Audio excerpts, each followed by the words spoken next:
एक बार गांव में सूखा पड़ जाता है। सभी गांव वालों की फसल बर्बाद हो जाती है। सब लोग बहुत परेशान हो जाते हैं कि अब क्या करें। अरे भाई भीमा, अब की बार तो बहुत ज्यादा सूखा पड़ गया, सारी फसल ही बर्बाद हो गई।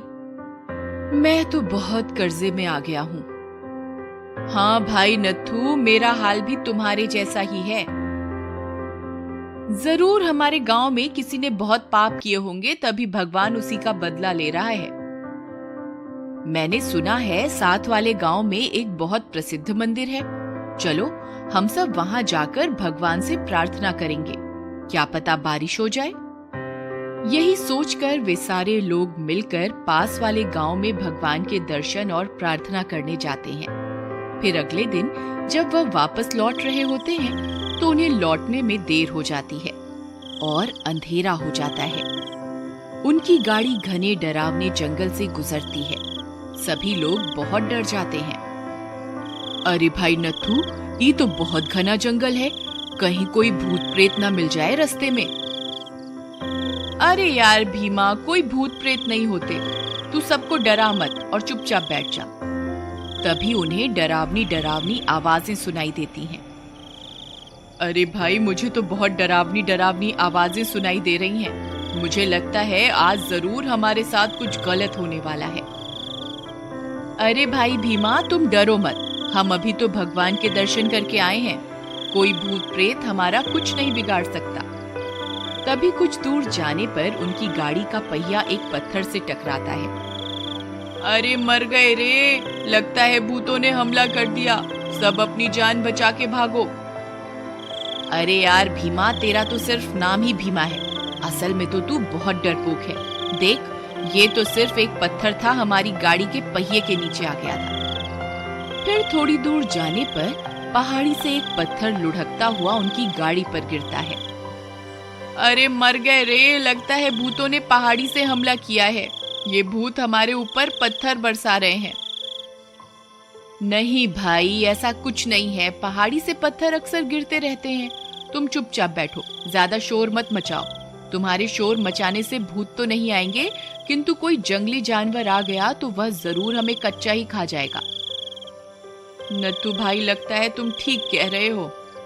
फिर थोड़ी दूर जाने पर एक जंगली सियार सामने आ जाता है। वे सब लोग बहुत डर जाते हैं। भीमा, मैंने तुमसे कहा था ना कि जोर जोर से मत चिल्लाओ, कोई जंगली जानवर हमारी आवाज सुन लेगा। फिर वे सब लोग जोर जोर से चिल्लाना शुरू कर देते हैं ताकि सियार डर के मारे वहां से भाग जाए। हुर हुर हुर, ए सियार, चल भाग यहाँ से, चल जल्दी से भाग जा, नहीं तो हम सब मिलकर तुझे मार देंगे।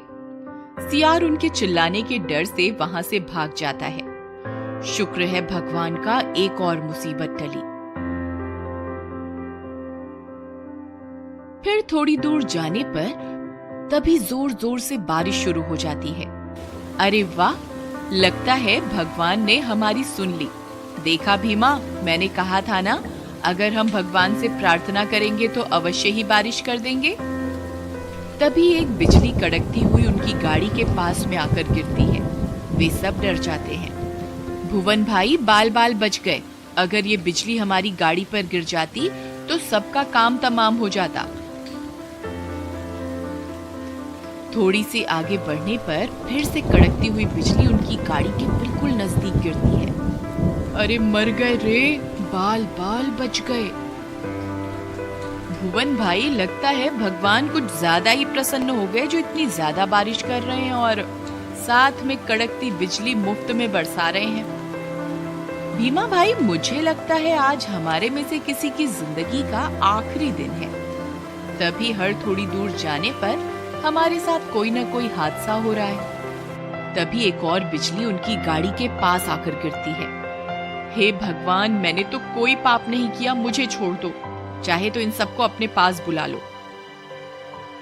मुझे लगता है आज हम में से किसी की मौत पक्की है। अगर हमने उस व्यक्ति को इस गाड़ी से नहीं उतारा तो सबकी मौत पक्की है।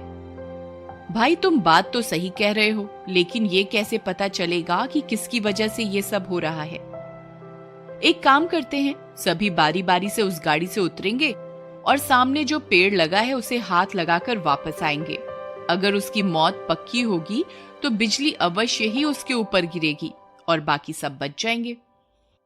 ठीक है भाई, लेकिन पहले तुम जाओ, मैं बाद में आऊंगा। फिर वह आपस में तय करते हैं कि कौन पहले जाएगा और कौन बाद में। सबसे पहले भुवन जाता है। हे भगवान, मैंने तो जिंदगी में कोई पाप नहीं किया, कृपा करके मुझे छोड़ दो, मेरे ऊपर बिजली मत गिराना। अगर मैं बच गया तो 100 रुपए का प्रसाद चढ़ाऊंगा। भुवन डरता हुआ जाता है और पेड़ को हाथ लगाकर वापस आ जाता है। बच गया रे, मैं तो बच गया। शामू भाई जाओ, अब तुम्हारी बारी। भुवन भाई, तुमने भगवान को क्या बोला जो उन्होंने तुम पर बिजली नहीं गिराई? भाई, मैंने तो 100 रुपए का प्रसाद चढ़ाने का वादा किया है। अच्छा, हे भगवान, मैं 200 रुपए का प्रसाद चढ़ाऊंगा, कृपा करके मेरी जान भी बख्श दो। इतना बोलकर शामू भी पेड़ को हाथ लगाकर वापस गाड़ी में आ जाता है। हे भगवान, तेरा लाख लाख शुक्र है जो तूने मेरी जान बख्श दी। जाओ भाई, भीमा अब तुम्हारी बारी।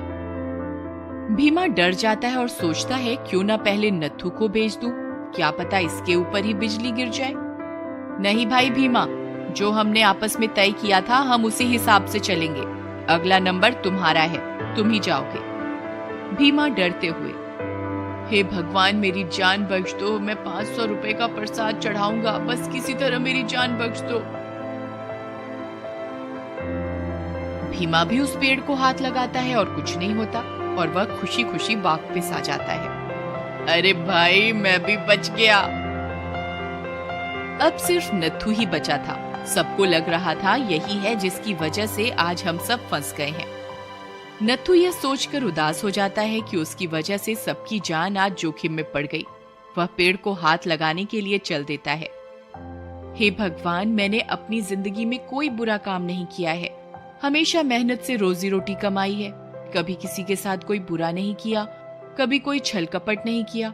अगर फिर भी मुझसे कोई भूल हो गई हो तो उसके लिए मुझे क्षमा करना। बस इतनी सी विनती है कि मेरे परिवार की रक्षा करना। मैं अपनी जान देने के लिए तैयार हूं, आप मुझ पर बिजली गिरा दो, मैं अपनी मृत्यु स्वीकार करता हूं। यह बोलकर वह पेड़ के पास पहुंच जाता है। गाड़ी में बैठे बाकी लोग बहुत खुश होते हैं, उन्हें लगता है कि वे सब बच गए। जैसे ही नत्थू पेड़ को छूता है, जोर से बिजली गिरने की आवाज आती है, लेकिन वह बिजली नत्थू पे नहीं उस गाड़ी पर गिरती है जिसके ऊपर बाकी के सभी लोग बैठे होते हैं। और नत्थू ही इकलौता ऐसा इंसान था जिसके कर्म की वजह से बाकी के सभी लोग सुरक्षित बचे हुए थे। नत्थू की वजह से ही गाड़ी के आसपास तो बिजली गिर रही थी, किंतु गाड़ी के ऊपर बिजली नहीं गिर पा रही थी क्योंकि उस गाड़ी पे नत्थू था। लेकिन इन्होंने उसी को गाड़ी से उतार दिया। नत्थू यह सब देखकर बहुत उदास हो जाता है। हे भगवान, अगर मैंने अपनी जिंदगी में कोई अच्छा काम किया है तो कृपा करके मेरे बाकी के दोस्तों को भी जीवन दान दे दीजिए भगवान। भगवान नत्थू की सच्ची श्रद्धा से प्रसन्न होकर उसके बाकी के सभी दोस्तों को जीवन दान दे देते हैं और कुछ ही पलों में वह सारे फिर से जिंदा हो जाते हैं। फिर वे सब लोग नत्थू से अपने किए की माफी मांगते हैं और अपने गांव की ओर चल देते हैं। जब वे गांव पहुंचते हैं तो देखते हैं कि उनके खेत फिर से हरे भरे हो चुके हैं। फिर वे सारे दोस्त आपस में मिलजुल कर रहने लगते हैं और वे सभी दोस्त नत्थू को अपनी अपनी जमीन में से कुछ हिस्सा देते हैं क्योंकि उसी की वजह से उनकी जान बची थी और नत्थू उस जमीन को गरीबों में बांट देता है। अक्सर चुनौतियों से, संघर्षों से हम डरते हैं, लेकिन संघर्ष ही तो है जो हमें और अधिक मजबूत करते हैं और जिंदगी की कठिनाइयों से लड़ने की हिम्मत देते हैं और हमें सक्षम बनाते हैं, कुछ भी कर पाने के और कुछ भी कर गुजरने के। इसलिए जिंदगी में कभी भी कोई चुनौती आई तो उसे घबराइए मत, बल्कि हंसकर उसका सामना कीजिए।